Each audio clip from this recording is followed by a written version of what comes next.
उत्तर खुद से देना है। देखिए पहला प्रश्न कहता है कि चिपको आंदोलन की शुरुआत किस राज्य से हुई। दोस्तों बहुत महत्वपूर्ण क्वेश्चन है। कहता है कि चिपको आंदोलन की शुरुआत किस राज्य से हुई। आपको ऑप्शन दिया हुआ है उत्तराखंड, बिहार, मध्य प्रदेश और छत्तीसगढ़। तो जल्दी से इसका आंसर आप लोग कमेंट बॉक्स में दे दीजिए।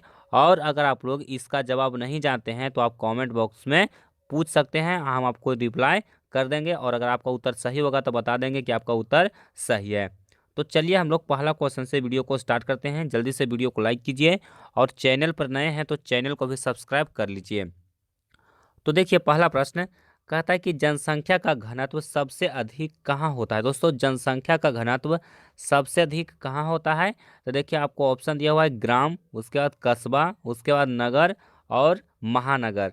दोस्तों सबसे ज़्यादा जनसंख्या घनत्व कहाँ होता है, महानगर में होता है। जैसे महानगर का उदाहरण भारत में कौन कौन है, तो जैसे दिल्ली, कोलकाता, चेन्नई, मुंबई, ये सब क्या है, महानगर है। तो यहाँ पर जनसंख्या घनत्व जो होता है वो सबसे ज़्यादा होता है। चलिए उसके बाद देखते हैं दूसरा प्रश्न।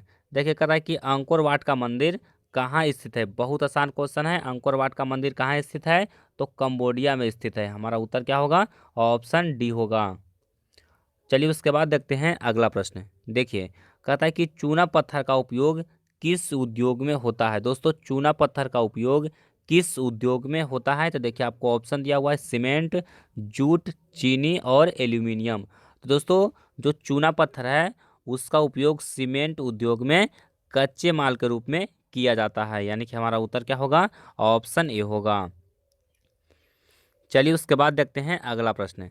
देखिए कहता है कि भारत का पहला परमाणु ऊर्जा केंद्र कहाँ स्थित है। दोस्तों बहुत महत्वपूर्ण क्वेश्चन है। ये सब प्रश्न आपके बोर्ड परीक्षा में पूछे जा सकते हैं, तो आप लोग एक भी प्रश्न को नहीं छोड़ें, सभी प्रश्नों को अच्छी तरह से याद कर लें। देखिए कहता है कि भारत का पहला परमाणु ऊर्जा केंद्र कहाँ स्थित है। तो हमारा उत्तर होगा तारापुर में। हमारा उत्तर क्या है, ऑप्शन ए है। चलिए उसके बाद देखते हैं अगला प्रश्न। देखिए कहता है कि भाखड़ा नांगल परियोजना किस नदी पर अवस्थित है। दोस्तों भाखड़ा नांगल परियोजना किस नदी पर अवस्थित है।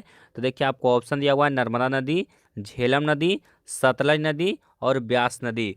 तो दोस्तों भाखड़ा नांगल परियोजना है वो सतलज नदी पर अवस्थित है। यानी कि हमारा उत्तर क्या होगा, ऑप्शन सी होगा। चलिए उसके बाद देखते हैं अगला प्रश्न। देखिए कहता है कि भारत में किस राज्य का प्रति व्यक्ति आय सर्वाधिक है। दोस्तों भारत में किस राज्य का प्रति व्यक्ति आय सर्वाधिक है। तो देखिए आपको ऑप्शन दिया हुआ है बिहार, पंजाब, गोवा और हरियाणा। तो दोस्तों इसमें सबसे ज़्यादा प्रति व्यक्ति आय कहाँ का है, गोवा का है। चलिए उसके बाद देखते हैं अगला प्रश्न। देखिए कहता है कि किस क्षेत्र को द्वितीयक क्षेत्र कहा जाता है। दोस्तों किस क्षेत्र को द्वितीयक क्षेत्र कहा जाता है। तो आप लोग जानते होंगे कि प्राथमिक क्षेत्र में कृषि आता है, द्वितीयक क्षेत्र में उद्योग आता है और तृतीयक क्षेत्र में सेवा क्षेत्र आता है। यानी कि यहाँ पर पूछा गया है द्वितीयक क्षेत्र क्या होगा, आंसर हो जाएगा उद्योग क्षेत्र। यानी कि ऑप्शन सी यहाँ पर सही होगा। चलिए उसके बाद देखिए कहता है कि गुटेनबर्ग का जन्म हुआ था। दोस्तों गुटेनबर्ग का जन्म कहाँ हुआ था। देखिए गुटेनबर्ग का जन्म हुआ था जर्मनी में। कहाँ हुआ था, जर्मनी में हुआ था। यानी कि हमारा उत्तर क्या होगा, ऑप्शन बी होगा। चलिए उसके बाद देखते हैं अगला प्रश्न, बहुत महत्वपूर्ण है। कहता है कि वेदों की ओर लौटो का नारा किसने दिया था। दोस्तों वेदों की ओर लौटो का नारा किसने दिया था। तो देखिए इसमें बहुत सारे स्टूडेंट का कंफ्यूजन रहता है। इसमें क्या करते हैं वो आंसर कर देते हैं स्वामी विवेकानंद को, लेकिन ये हमारा आंसर नहीं होगा। हमारा आंसर होगा स्वामी दयानंद सरस्वती। वेदों की ओर लौटो का नारा किसने दिया, तो स्वामी दयानंद सरस्वती ने दिया। यानी कि हमारा उत्तर क्या होगा, ऑप्शन सी होगा।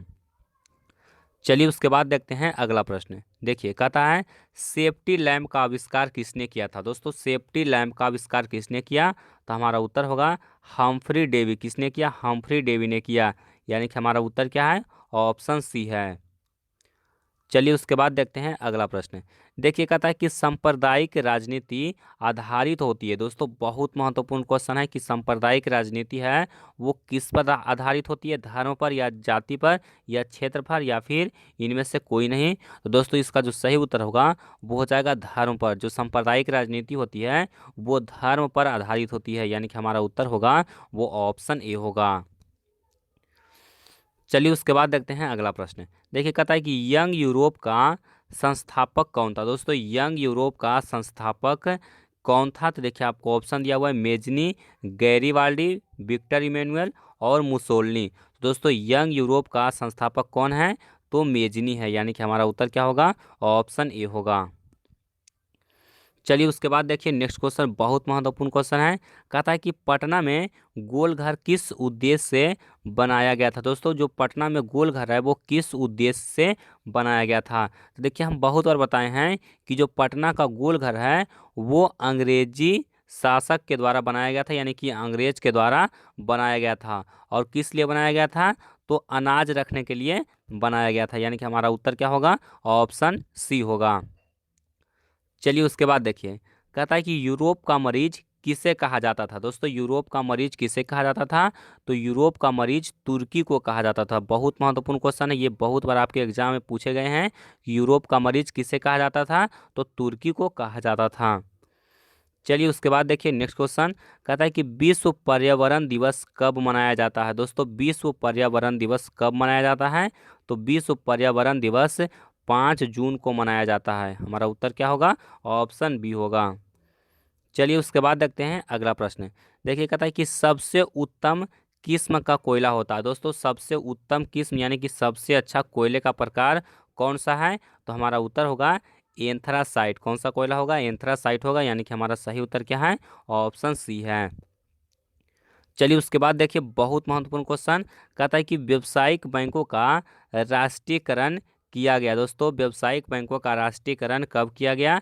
तो व्यावसायिक बैंकों का राष्ट्रीयकरण किया गया था 1969 ईस्वी में, यानी कि ऑप्शन बी हमारा यहाँ पर बिल्कुल सही आंसर। इसको आप लोग अच्छी तरह से याद कर लीजिए, बहुत बार ये क्वेश्चन एग्जाम में आ चुके हैं। चलिए उसके बाद देखिए अगला प्रश्न, ये भी मोस्ट इंपोर्टेंट है।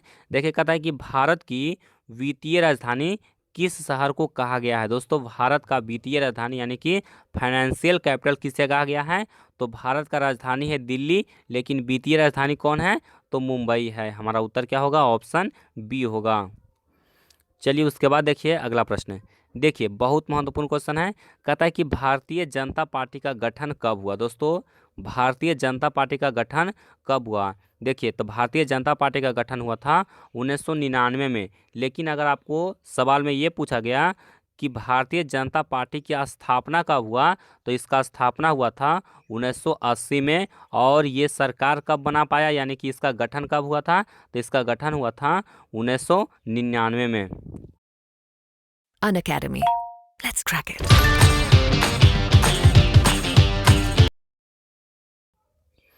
चलिए उसके बाद देखते हैं अगला प्रश्न। देखिए अगला प्रश्न बहुत महत्वपूर्ण क्वेश्चन है।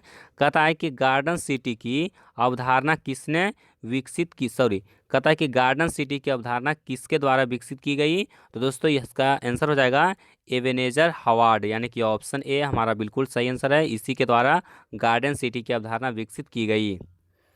चलिए उसके बाद देखिए अगला क्वेश्चन कहता है कि WTO की स्थापना किस वर्ष की गई? दोस्तों WTO यानी कि वर्ल्ड ट्रेड ऑर्गेनाइजेशन, इसी को विश्व व्यापार संगठन भी कहा जाता है।